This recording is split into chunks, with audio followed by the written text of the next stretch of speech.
just finished top 8 at the remote regional with Tenpai Fiendsmith, and the deck is absolutely broken. I'm gonna go ahead and say it, and I think it's the #1 deck this format. 是发烧。龙马，吹风机呢？让你先去洗吧，不是发烧了。 And I really love the deck. The deck performed like miraculously. I was OTKing through 6 interruptions, and the deck plays, 18 hand traps, 24 post side deck. Absolutely amazing deck. I had 1 loss the whole tournament. It was only a 7-round regional. If it was top cut, I would have won just like I did the last one.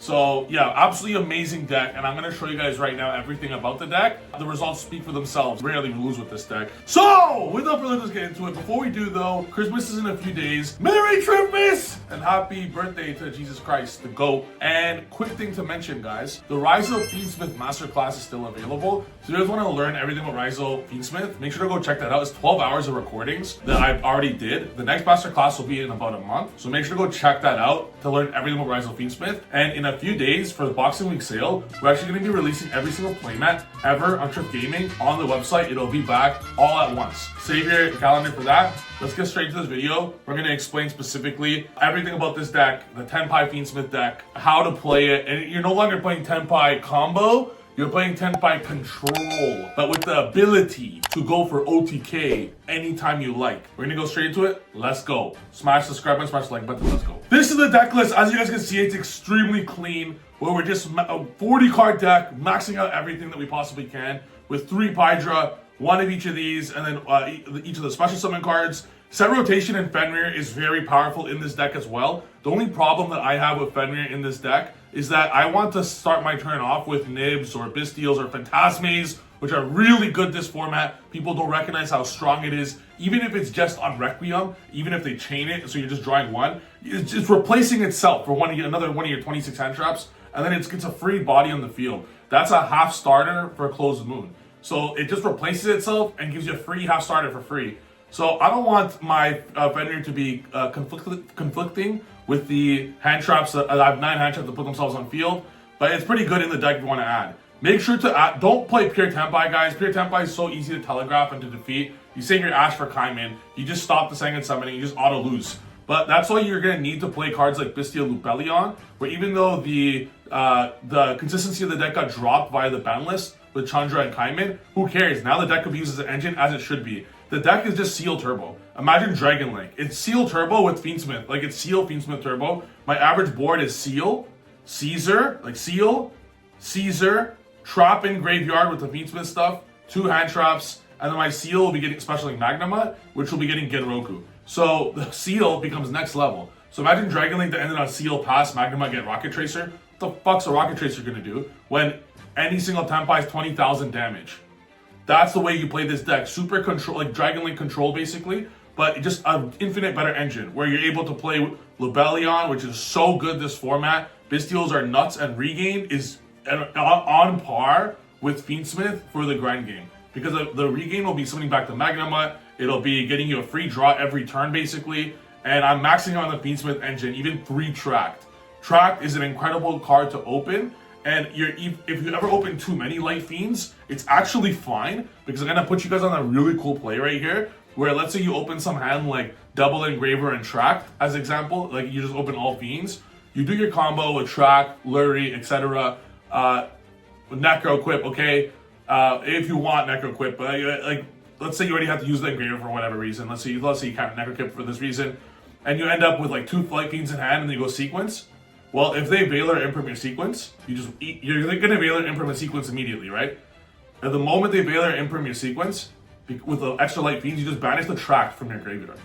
Under Fualos, there's a line where when you have enough Light Fiends, you summon Lacrima, you summon Engraver, that's 2 Light Fiends in the field already, you don't use Requiem effect, and then you just Tract, banish 1 card from your hand, you guarantee, no matter what, you guarantee summon the Desiree, and then Requiem attached to it, and then your Engraver is searching the Trap card. So through Fualos, you're able to end on Desiree and Trap card through Fualos. And it's not like the Trap isn't resolving, because no one in the world is playing around the fucking Fiendsmith Track spell fusion graveyard effect, right? So that's a way to outplay your opponent, and I did it many times. So play as many as you can. I'll get the siding patterns later, and if you guys want to see more of this deck and how to play, I'm going to post many videos on this, because I believe I'll be taking this to YCS Orlando, but I have to see how Twins of the Eclipse changes the meta. But this deck's absolutely ridiculously good.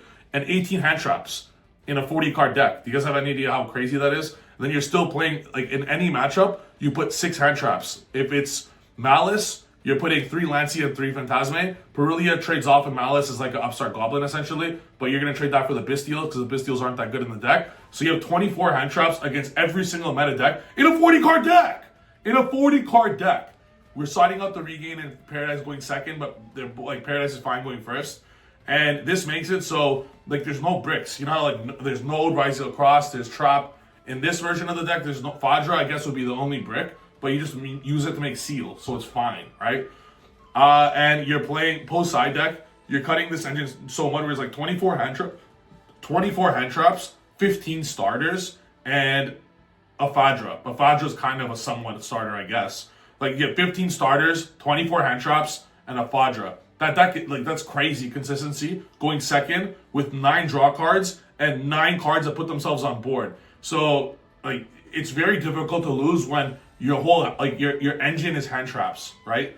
I would really love to find a space to play the Rescue Ass card, Impulse, or Gizmek Uka, which I also think is a crazy. They're both very good, and I'm gonna see if there's some way to do it, because when your monsters are placing themselves on the field for free, it gives you everything you need immediately. I literally think I might play Gizmek Uka just for the sole reason of putting 2 monsters on board for free. Because you go Uka, special Lacrima send Engraver, and then there's 2 monsters that they just like are there for free. And your opponent can't even deal with it. They're gonna go out of their way to SP, out of the way to something, and then you just like summon another Bestial. You start your turn with 2 cards. So I'm gonna really look into playing with Gizmek Uka. But this deck's absolutely nuts. And I would change nothing if I'm playing the hand trap version. I'm going to test the breaker version. In the breaker version, I would remove Fenrir and all the hand traps and play, Nibiru's and all the hand traps and play Fenrir in set rotation, because then in that scenario, you have more access to second summoning, and Fenrir is a breaker and I guess like a decent starter kind of. I have a version with Fenrir. The version with Fenrir, if you guys want to see it, it's really good, guys. Just test this out. All of my Tenpai shitters out there, test this out. It's actually so damn good. My Fenrir version, I cut track to 2 because we're able to make Closed Moon more often.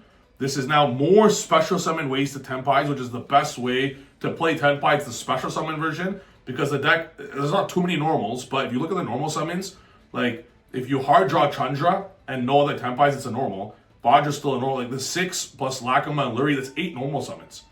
Like, you don't need to... Chandra's a special summon, that's fine. So 7 normal summons. 7 normal summons is quite a lot.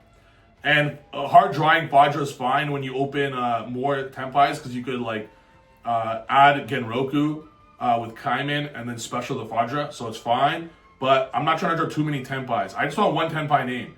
And a very cool combo with this deck is when you draw the 1 Tenpai name, and let's say they stop at turn 1, or let's say you start your turn with Pydra, well...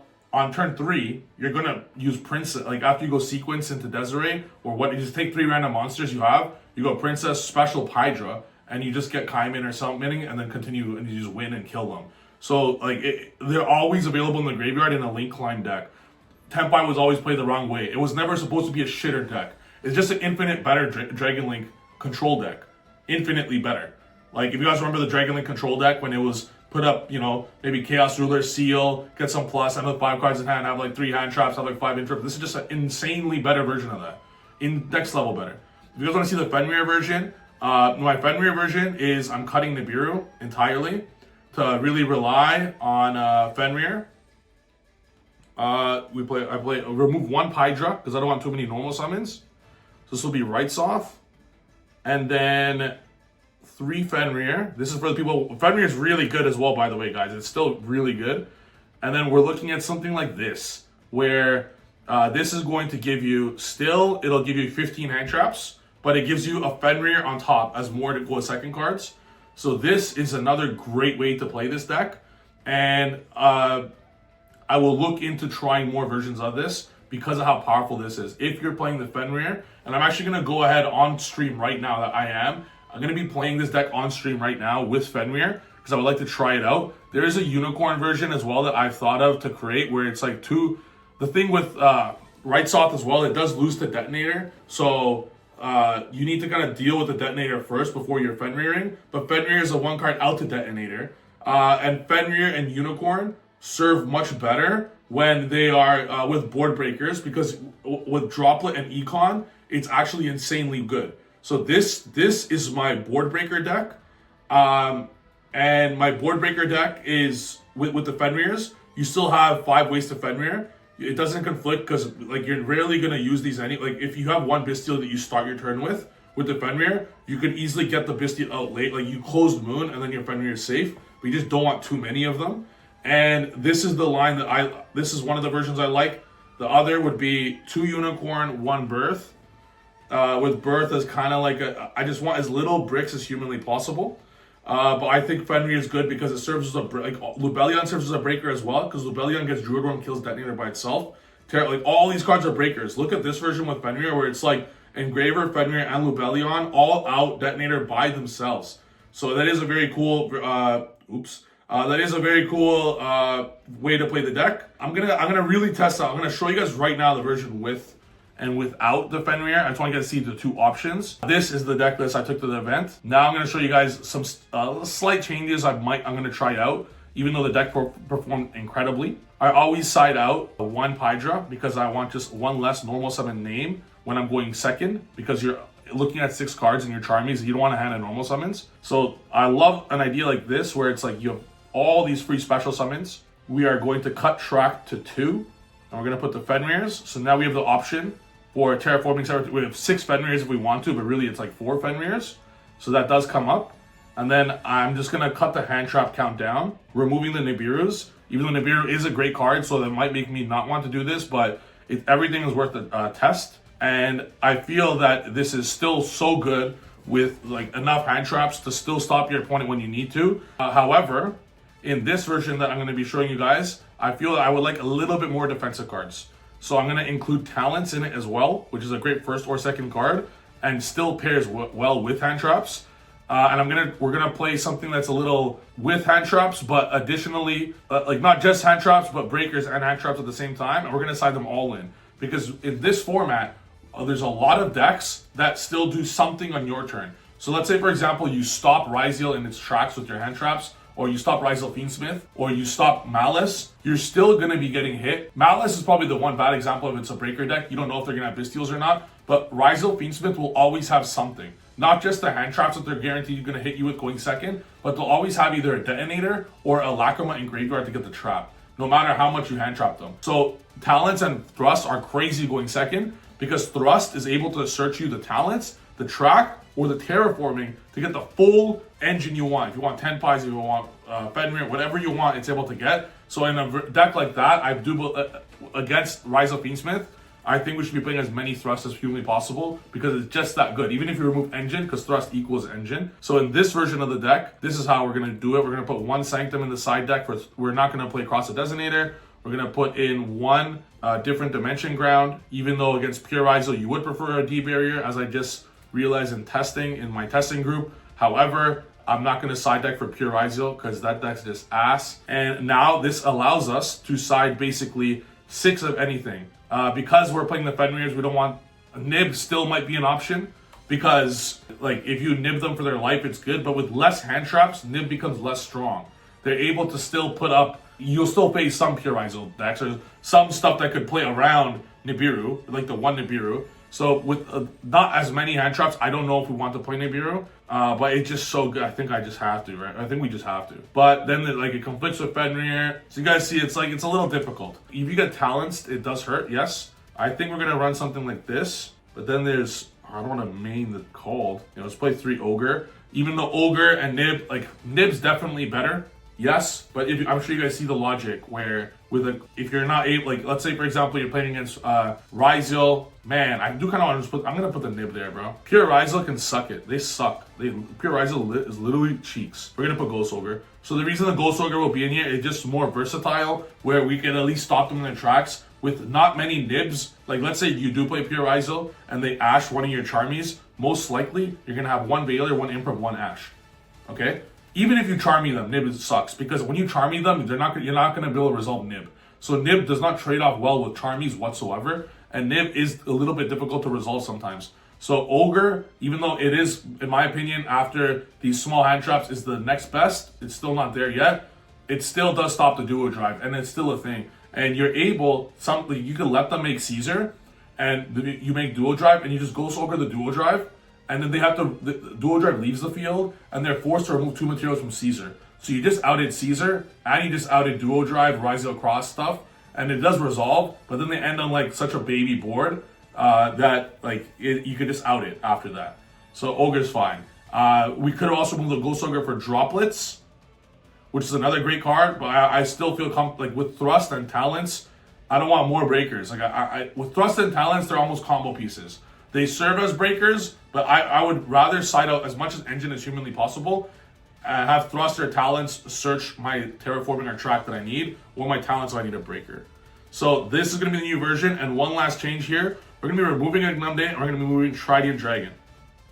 Agnumde is cool, but most of the like sequence going, like, you're always going for Caesar, so you're not making Agnumde turn 1, 2 into the next turn. And then when it's the next turn, I would much rather just summon Princess, because it's going to bring back my Pydra that I started with in the following turn, or my Genroku, etc., etc. Oh, sorry, not this. So in that scenario, you don't need the Agnumde. I really like Lina. I think Lina is an amazing card that we could all play. And by removing Agnumde and removing the Trident Dragon, which I'm going to get to in a bit, Lina allows some plays where whether you steal Lubellion or the Fiendsmith stuff, it allows you to get the Princess when you're going for the OTK. Additionally, it's a card they must stop. Additionally, it can search your Lurie or Lacrima if you have no access to the Fiendsmith stuff. If you just use it, they Veiler it because you know you're going to get Engraver and they just attack. Going second, if you're about to just Fiendsmith combo, you might as well Lina, summon their Engraver, and then Fiendsmith combo. Under Lina. You just got a free link 2 for nothing. It does come up, especially when you're trying to go Princess. And lastly, the reason why Trident Dragon doesn't come up is in the scenario, like this deck has so many interrupts and ways to toolbox pop a card where Trident Dragon, like, it's just not needed. Like, to attack 6,000, like, if you're gonna pop, you might as well, like, I'd much rather make this card so I know my OTK will resolve, puts everything in attack position. This card will be at 6,000 attack. What the heck do I need something to do 6,000 attack 3 times for? They're long dead. Trident Dragon is not necessary in this version of the deck, because even in the scenario where like you're missing one more synchro to make, like let's say you're just missing some synchro to make, bro, you can just make Chaos Angel, right? With the Bestial. So, or the card I'm gonna add is the Spatter. I missed the Spatter in the tournament twice because there's a great line here. Then we end typically on Seal and something, right? Depends on what we always go for Seal no matter what. Seal is so broken in this deck. Well, how do they out Seal? They enter battle phase. You're playing 6 Bestials. Everything will be banished. Your opponent's stuff will be banished. Your stuff will be banished. Everything. So what you do is when they enter battle, your Seal will bounce their thing, and then you summon Chandra, and then, or if you already have access to Sangan Kaiman or something like that, the Chandra, or then you just summon a Magnema, get effect end phase, then Chandra and the Magnema make this wait, is that illegal? It is legal, yes. We synchro them into Dispatter. That way, your opponent thought they just entered battle phase to clear Seal, but it just gave you a free interruption. And Dispatter, by the way, just so you guys are aware, gets resummoned with Regained. So Dispatter has so much great value with Regained, and additionally, all your shit's banished. So the cards your opponent will be playing to counter you are Bestials. So when they Bestial your Requiem or your Engraver, you're just summoning it back. And it's such a high value card. Such a high value card, going first or second. So I would like to include the Dispatter, because as crazy as it sounds, you just don't need the Trident Dragon. If you end up, like one Pydra is still 20k damage or 15k damage, while still popping everything and attacking easily. So you don't really need it. We might miss it sometimes, but I feel I miss the others more. So that's the video. I hope you guys like it. I have so many replays with this deck, and I cooked everyone at the tournament. I should have been XO. Like the one loss that I had, I drew Nibiru in my 24 hand trap deck 1 Nibiru, and 4 Fiendsmith cards when I sided out 2 Tracked. I play 6 Fiendsmith cards on the deck post side. You can't do anything about that, bro. That is unlucky.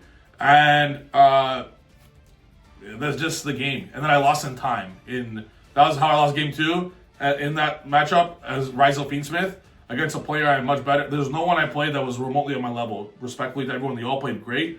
But this deck is insane. And I just, right now on stream, I just 6-card comboed someone. I opened 1 Baldrake, which did fuck all against his deck. Baldrake did nothing. He ended on full Ryzel combo with Ash, Imperm, and Druis Worm. So my opponent did full Ryzel Fiendsmith combo. He had SP, he had Detonator, he had Cross. Detonator for 3 pops, by the way. He had a Cross, that's 4 interruptions. He had an SP, that's 5 interruptions. He had a Druis Worm, that's 6 interruptions. He had an Ash, that's 7 interruptions. And he had an Imperm, that's 8 interruptions. Typical Tenpai loses to 1 Ash. 8 interruptions. We had 5 cards. We had 5 cards because I wasted a Baldrake for nothing.